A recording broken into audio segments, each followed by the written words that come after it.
కొన్ని నిమిషాల పాటు నా కళ్ళకి నువ్వు తప్ప వేరే ఎవ్వరూ కనబడలే. వచ్చి ముద్దు పెట్టిన. అరే, అది చెడు ఉద్దేశంతోని చేసిన పని కాదు సత్య, అభిమానంతోని చేసిన పని. జరా సమజ్ చేసుకో ప్లీజ్. నా గురించి అన్నీ తెలిసిన నువ్వే అపార్థం చేసుకుంటే నేనేం చేయాలి చెప్పు? అది అభిమానమో ప్రేమో గడిది గుడ్డో పక్కన పెట్టు.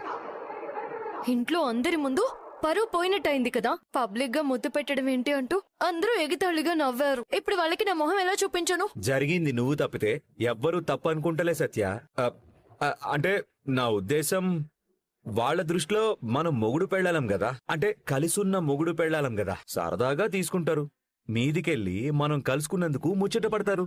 చూడు, నాకిక్కడ ఎవరి ముచ్చట్లతోని సంబంధమే లేదు. ఎవరి హద్దుల్లో వాళ్ళు ఉండాలి. అర్థమైంది. 3 నెలలు కళ్ళు మూసుకుంటే ఎవరి దారి వాళ్ళది. ప్రశాంతంగా కలుసుంటే ప్రశాంతంగా విడిపోవచ్చు. నీ ఎమోషన్స్ ని మాటల వరకే కంట్రోల్ చేసుకో. నేను ఇంకా నమ్ముతున్నాను కాబట్టి ఈ గొడవ ఇక్కడితో వదిలేస్తున్నాను. ప్లీజ్ క్రిష్, మన మధ్య గొడవలొద్దు. ఎవరి గౌరవాన్ని వాళ్ళు కాపాడుకో. నేనంటే ఇష్టం లేకుంటే నేను చేసిన పనికి నా చెంప లాగి పగలగొట్టేదానివి. తగ్గి మాట్లాడుతున్నావంటేనే అర్థమవుతోంది ఏదో ఒక రోజు నీ మనసులోకి నన్ను రాణిస్తావని.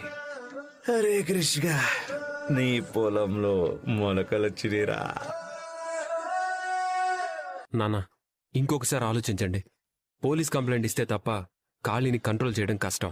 అవునండి, నాకు అదే అనిపిస్తుంది. పోనీ సమస్యని ఒకసారి బావగారికి చెప్తే? ఎట్టి పరిస్థితుల్లోనూ ఈ విషయం అల్లుడి గారికి తెలియకూడదు. మొండిగా యుద్ధానికి వెళ్తారు. చూశారు కదా మొన్నేం జరిగిందో. అవును, నేను దానికి ఒప్పుకుంటాను. ఒక సమస్యను దాటడానికి ఇంకో సమస్య కొని తెచ్చుకోకూడదు. కాని ఆ రౌడీగాడి కాళ్లు విరగొట్టే తమ్ము మీ బావగారికి మాత్రమే ఉందిరా. అయినా సరే మన గొడవల్లోకి అల్లుడు గారిని లాగొద్దు. వాళ్ళు ప్రశాంతంగా కాపురం చేసుకుంటున్నారు. వాళ్ళనలా సంతోషంగా ఉండనిద్దాం. నాన్న, మీరు కల్పించుకోకండి. నేను వెళ్లి పోలీస్ కంప్లైంట్ ఇస్తాను, అంతే. ఎన్నిసార్లు చెప్పినా నీకెందుకు అర్థం కావట్లేదు హర్ష? నిప్పుతో ఆర్పలేం. మనం పోలీస్ కంప్లైంట్ ఇస్తే వాణ్ణింకా రెచ్చగొట్టినట్టు అవుతుంది. ఎంతకని మనం సంధ్యకి కాపలా కాస్తాం చెప్పు? మరేం చేద్దామనిరా? వాడడిగిన 20 లక్షలు తాంబూలంలో పెట్టి సమర్పించడమే. అంత డబ్బు ఎక్కడి నుండి పుడుతుంది? వాడు 10 లక్షలు అడిగినప్పుడే ఇవ్వలేక చేతులెత్తేశాం. ఇప్పుడు మెడ మీద కత్తి వేలాడుతోంది. డబ్బు కోసం ఏదో ఒకటి చేస్తాను. ఏదో ఒకటంటే ఏం చేస్తావురా? సరే నాన్న, ఏదో ఒకటి చేసి 20 లక్షలు వాడికి ఇచ్చామే అనుకుందాం. వాడక్కడితో ఆగుతాడని నమ్మకం ఏంటి? అలా ఆలోచిస్తూ పోతే సమస్యకి పరిష్కారం. కాఫీ కావాలా నందిని? కాదు, నా ప్రశ్నకి సమాధానం కావాలి. నేనొచ్చే ముంగట అందరూ ఏదో ముచ్చట్లు చెప్పుకుంటుండ్రు.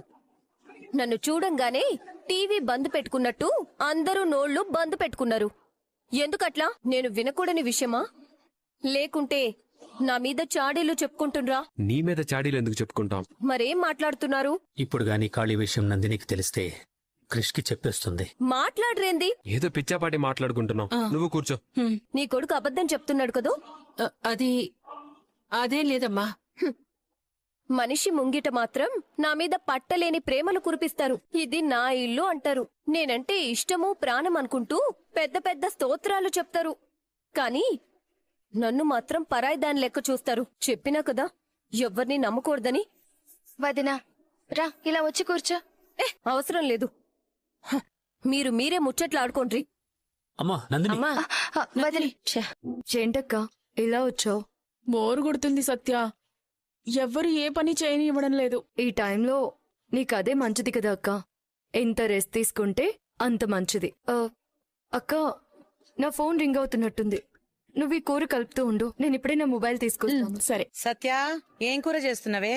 అమ్మో అమ్మో అమ్మో, నా కొంప ముంచెలెక్కున్నవే నువ్వు. ఏమైందత్తమ్మా? నువ్వు నా మొగుడుతోని నాకు వాతలు పెట్టించే లెక్కున్నావు. నిన్నెవడు వంట చేయమన్నాడే? ఇక కాలు మీద కాలేసుకొని కూసమంటే నన్ను ఇట్లా కాల్చుకొని తింటున్నావేందే? ఏది సత్య బలా దుర్గ తిరుగుతుంది? అత్తయ్య, నా మొబైల్ రింగ్ అవుతుంటే తెచ్చుకుందామని ఇప్పుడే వెళ్ళాను అత్తయ్య. మొబైల్ రింగ్ అవుడు కాదు, పిడుగు మీద పడ్డా నువ్వు వంటింట్లోకెళ్ళి కదలడానికి వీల్లేదు. నువ్వు ముందు బయటికి నడువే. నాకు వారసుడి గండం రాసి పెట్టినట్టుంది. నీకు 9 నెలలు నిండేలోపు నాకు 100 ఏళ్లు నిండేటట్టున్నాయి. పద. ఏం లేదు, వంటగదిలో నువ్వు ఒక్కదానివే ఉన్నావు కదా, ఎలా చేస్తున్నావో వంట, ఏమేం చేస్తున్నావో చూద్దామని. అసలు నువ్వు వంటగదిలోకి ఎందుకు వచ్చావు? ఏం కావాలి? అంటే మా అమ్మ పంపింది. నీ పెళ్ళాం ఒక్కతే ఉంది, వెళ్ళి చూసిరా పో అని చెప్పింది. అందుకే వచ్చిన. అంటే మరో లెక్క అనుకోకు. ఏమైనా హెల్ప్ కావాలంటే చేయమంది. అబద్ధం చెప్పకు. ఆ, అమ్మని పిలవమంటావా? అడుగుతారా? అవసరం లేదు బాబు. మరి ఏదో ఒక పని చెప్పు. మహాన్ బావా, అక్కడ బెండకాయలున్నాయి, వెళ్ళి కట్ చేయి. వెళ్ళు. గీ మాత్రం చాలు. ఈ క్రిష్ గాడి టాలెంట్ చూపిస్తాడు. మనకి పీకలు కోయడం వచ్చు గాని కాయలు కోయడం అయితే రాదు. సరే ట్రై చేద్దాం. హ్మ్, సమజైంది. మన స్టైల్లో కాదు, కొత్త స్టైల్లో చేయాల్సిందే. లేదు గాని తీయటి పాయసంలో గరం మసాలా వేస్తే ఎట్లుంటది? చండాలంగా ఉంటుంది. నీ అందమైన ముఖంలో కోపం కూడా అట్లానే అనిపిస్తుంది. ఒక పెద్ద ఆయన ఏమన్నాడో తెలుసా? నవ్వుకుంటూ వంట చేస్తే వంట కమ్మగొస్తదంట. ట్రై చేసి చూడరాదు? అవసరం లేదు. నేను ఎలా చేసినా కమ్మగానే ఉంటుంది. పండిపోయినాం. సత్య,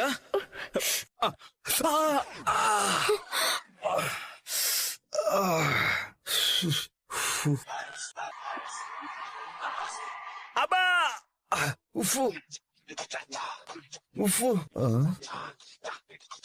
ఏయ్, నీకు రుణం తీర్చుకోవాలని కూడా తెలియదా? అప్పుడు ఒకసారి నీ వేలు కట్ అయినప్పుడు నేనేం చేసినా యాదగుందా? మరి ఇప్పుడు నా దిక్కు కూడా చూడవేంది?